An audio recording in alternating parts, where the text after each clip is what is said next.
sejam muito bem-vindos ao Play no Agro. Eu sou Luísa Nogueira, jornalista especializada em agronegócio e estou trazendo as principais informações do setor para você. Colheita do café apresenta atraso por falta de mão de obra no campo. E essa semana em diante eu acredito que os trabalhos possam avançar ainda mais, entendeu?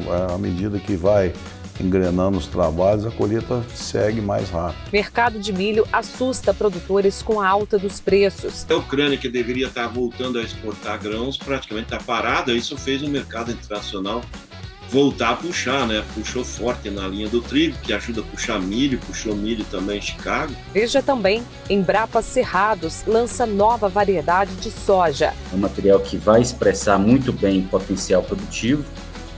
O produtor busca isso hoje nas cultivares.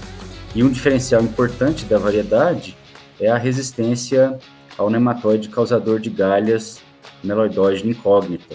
A frente fria dos últimos dias pode ter provocado a queda do arroba do boi gordo. O segundo trimestre do ano é aquele ponto em que o mercado atinge o seu auge de oferta. O volume de animais ofertados cresce de uma maneira bastante significativa por conta até da perda de qualidade da pastagem. E mais, Fundicitrus faz alerta sobre safra de laranja e possíveis doenças nos pomares. O greening tem aumentado e isso é muito preocupante, haja visto o que aconteceu com a Flórida. Na Flórida, enquanto a gente tem aqui uma taxa projetada em 20%, essa safra lá, a taxa de queda está em torno de 45,4%. A Fundicitrus divulgou essa semana a estimativa de safra da laranja e fez um alerta sobre o greening e novas doenças nos pomares de citros. Acompanhe. A safra da laranja 2022 foi projetada em 317 milhões de caixas, um número 20,5% maior que a safra anterior, mas ainda dentro da média das últimas 10 safras. Destaque para o número de quedas, que este ano se mostrou menor. Em 2021, o Brasil teve o segundo ano consecutivo de safra baixa e com um número de quedas superior ao que foi registrado este ano. As laranjas do ano passado elas não cresceram, elas ficaram muito miúdas, com 143 gramas somente, e a taxa de queda foi uma das mais altas, com quase 22%. Nesse ano, essa nova safra que iniciou, ela já vem melhor desde outubro do ano passado, quando teve o florescimento nos pomares, né? Então, as chuvas, elas voltaram em outubro e elas ficaram bem distribuídas entre os meses até agora. Isso, então, proporcionou melhor pegamento dos frutos. Então, nós temos 4,5% a mais de frutos nas árvores do que a safra passada, e esses frutos devem ficar maiores também. Eles já estão maiores, né, se compararmos com o mesmo período do ano passado, e eles devem ficar maiores até o final da colheita. Em torno de 158 gramas por fruto é o esperado para essa safra, enquanto na safra passada a gente teve 143 gramas. Então, são frutos maiores e uma menor taxa de queda também. Então, como a gente tem uma safra mais concentrada em primeira e segunda florada, a taxa de queda que foi atingida na safra passada, 22% aproximadamente, essa é projetada somente em 20%. Então, é menos queda, mais laranja e laranjas maiores também. E ainda em comparação com o ano passado, a safra deste ano tem uma concentração maior de frutos de primeira florada, o que deve levar ao mercado frutos maiores e com mais qualidade. Nós temos 28% de frutos de primeira florada e 58% de frutos da segunda florada nessa safra. Normalmente essas duas floradas são colhidas juntas e elas também são colhidas numa época em que não tem um excesso de chuvas, né? Que seria na época de janeiro, de dezembro. Então, elas são geralmente colhidas antes. E por isso a gente tem uma safra com tamanho melhor e frutos de melhor qualidade também. A questão climática no ano passado teve total influência na qualidade dos frutos entregados. Para este ano, o especialista de mercado espera uma situação melhor, com chuvas abaixo da média, mas sem escassez. É projetado ainda a continuidade do Laninha, né, até o final do ano. Então, nós vamos ter menos chuvas do que a média histórica. Só que se a gente tiver uma chuva a partir da primavera, né, em setembro, começarem a voltar as chuvas, né, e não tiver a seca tão drástica, né, quanto foi a do ano passado, a maior dos últimos pelo menos 90 anos, nós vamos conseguir, então, colher uma laranja com tamanho melhor, porque essa laranja já está melhor de tamanho do que estava no ano passado, nesse mesmo período, né? Então, a gente precisa, né, para colher desse tamanho que está projetado, pelo menos que as chuvas elas se fiquem abaixo da média, mas não fica tão escassa igual o ano passado foi. E em relação ao greening, a principal doença que atinge a citricultura, a incidência de contaminação de plantas em algumas regiões assusta. Um exemplo é a região de Limeira, que chegou a 62% de plantas contaminadas, e em seguida vem a região de Brotas, com quase 51%.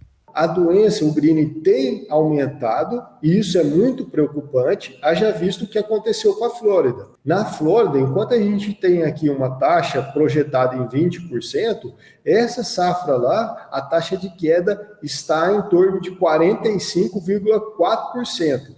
Então, ela é muito acima. Então, quase a metade dos frutos, né, eles caem antes de serem colhidos. E aí lá, enquanto a gente tem aqui 22%, de incidência, a Flórida já tem mais de 90%. Então, imagina se essa incidência acontecer aqui nos pomares de São Paulo, né? E Triângulo, Sudoeste Mineiro.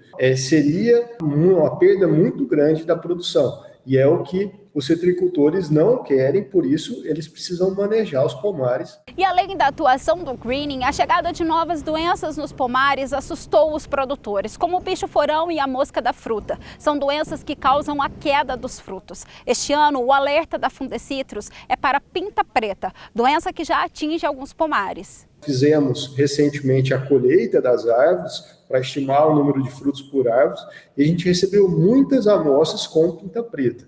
Então, pinta preta, nesse momento, é uma doença que é importante por conta das condições climáticas, né? Então, tem que ficar de olho para que essa doença não aumente e provoque prejuízos nos pomares. E agora eu quero trazer a Amanda Souza com as informações da previsão do tempo.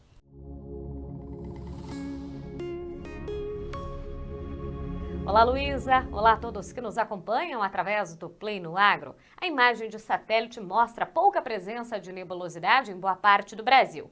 No entanto, novas instabilidades já vão se formar ao longo desta semana. No decorrer desses próximos dias, até o dia 16 de junho, há possibilidade para pancadas de chuva em áreas do centro ou sul do Brasil, mas não são esperados grandes acumulados. As pancadas de chuva podem se espalhar desde o Paraná, São Paulo, áreas também do Rio de Janeiro, Espírito Santo, Minas Gerais e grande parte do Centro-Oeste. Pancadas rápidas intercaladas com períodos de melhoria, acumulados que devem chegar à casa dos 35 milímetros. Enquanto isso, um tempo mais seco já volta a predominar, principalmente em áreas do Rio Grande do Sul, com o avanço de uma massa de ar seco e de ar frio também. Aliás, essa chuva que vai retornar ao estado do Paraná só deve acontecer a partir de meados dessa próxima semana. Até lá, é esse ar seco e frio que vai atuar na região sul do Brasil, não se descartando inclusive a ocorrência de novas geadas. A expectativa é que temperaturas até negativas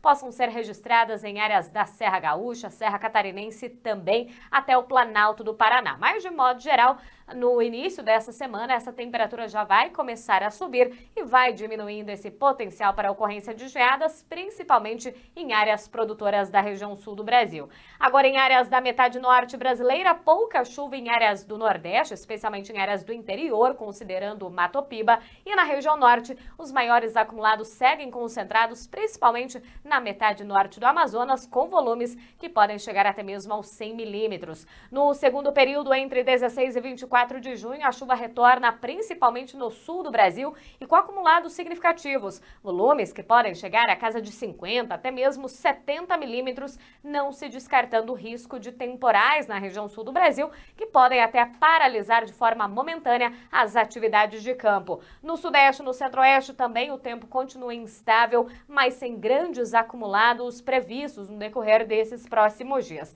Agora, com relação às temperaturas, faz esse frio principalmente nesse início de semana, principalmente na região sul do Brasil. No sudeste e no centro-oeste, a temperatura até cai.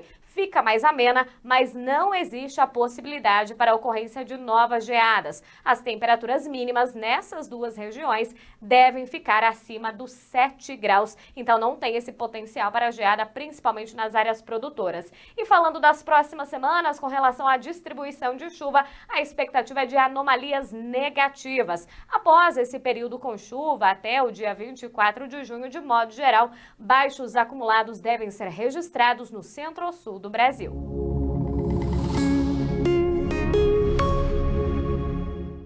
Vamos agora para um rápido intervalo e daqui a pouco a gente volta com mais informações do agronegócio direto do campo para você.